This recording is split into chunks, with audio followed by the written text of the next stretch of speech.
Welcome to ChronoMora, where time doesn't flow in a straight line. It bends, fractures, and sometimes hides things that were never meant to be found. Here, every story is a doorway. Some open into memories, others into nightmares that refuse to stay buried. If you're listening tonight, it means something has already pulled you in, something you can't quite explain. In the silence between seconds, ChronoMora reveals what reality tries to forget. Whispered rooms, forgotten corridors, and truths locked behind walls that should never be touched. Tonight's story is one of those truths, and once you hear it, you may start noticing the walls around you breathing a little differently. If you would like to send us an incident that happened to you or a story you heard, you can write or record it and send it via email. The email address is given in the About option of our channel. I am reading it as it is written here. Let's get started. I remember the exact moment it started, the night I heard the first footsteps. It was just past midnight and the world outside had gone completely still. No cars, no wind, not even the usual stray dogs barking in the distance. My house stood alone at the end of a narrow road, and the empty house next to mine had been abandoned for as long as I could remember. No one ever came or went.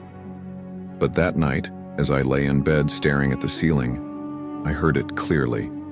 Slow, deliberate footsteps echoing from inside that house. At first I thought it was my imagination playing tricks on me. Maybe it was just the wooden structure settling, or the faint echo of something from far away. But the sound came again, heavier this time, like someone dragging their feet across the floor. I sat up in bed, my heart beginning to race.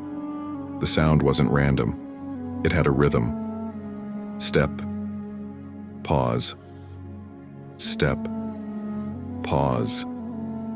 It was as if someone was walking carefully, making sure not to be heard. But in the silence of midnight, every step echoed like a warning.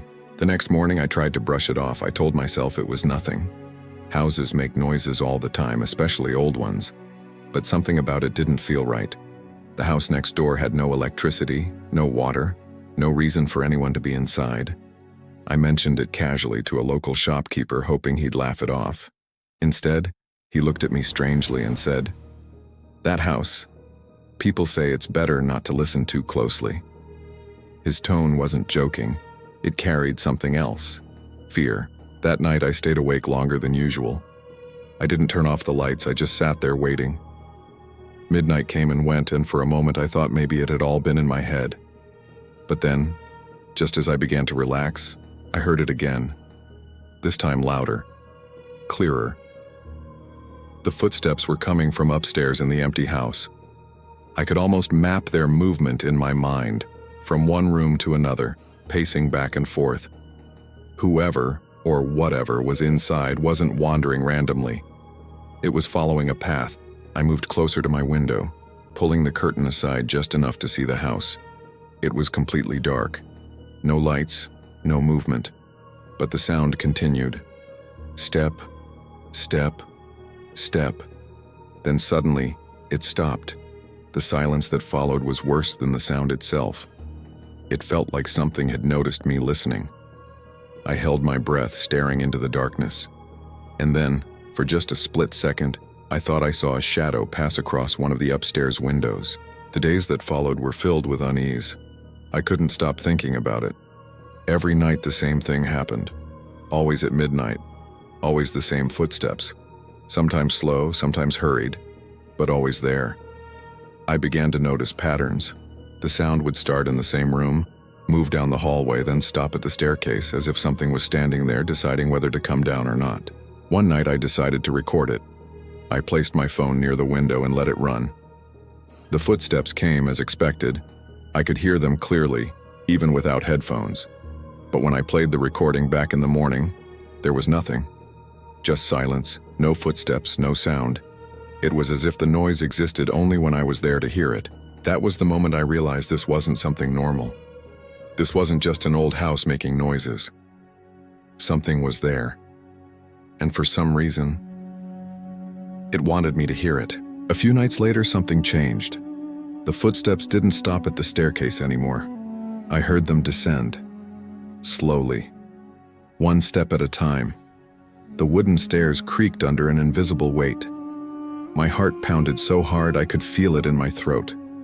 I backed away from the window, suddenly aware of how close that house really was to mine. Then I heard something new. A knock. Not from the empty house, but from my own front door. I froze. The knock was soft at first, then it came again. Louder, more insistent. I didn't move. I didn't breathe. Every instinct told me not to open that door. The knocking continued for what felt like hours before it finally stopped. The next morning, I found footprints outside my door. Bare footprints, leading from the direction of the empty house and stopping right at my doorstep. There were no return tracks. That night, I didn't sleep at all. I sat in the corner of my room, staring at the door. Midnight came. The footsteps started again, but this time, they weren't coming from next door. They were coming from inside my house. Slow, heavy, moving across the floor above me. Step, pause, step. I grabbed my phone, my hands shaking. There was no one upstairs. I knew that. I lived alone, but the sound was undeniable. Something was walking above me. Then it stopped, right above my room. I looked up, my entire body frozen in fear. The ceiling creaked softly and as if something was standing there, watching, waiting. Then I heard it again. A single step. But this time, it wasn't above me. It was right outside my door. The handle slowly began to turn. I couldn't move, I couldn't scream. I just sat there staring as the door creaked open inch by inch. But there was nothing there, just darkness. And then, a whisper. "You heard me." The voice wasn't loud, it wasn't threatening, but it was right next to my ear. I don't remember what happened after that. When I woke up, it was morning. Everything looked normal. The door was closed. The house was silent. But something was wrong. The empty house next door wasn't empty anymore. There were lights on, and in the upstairs window, I saw someone standing there, watching me. And when I looked closer, it was me, standing inside that house, smiling.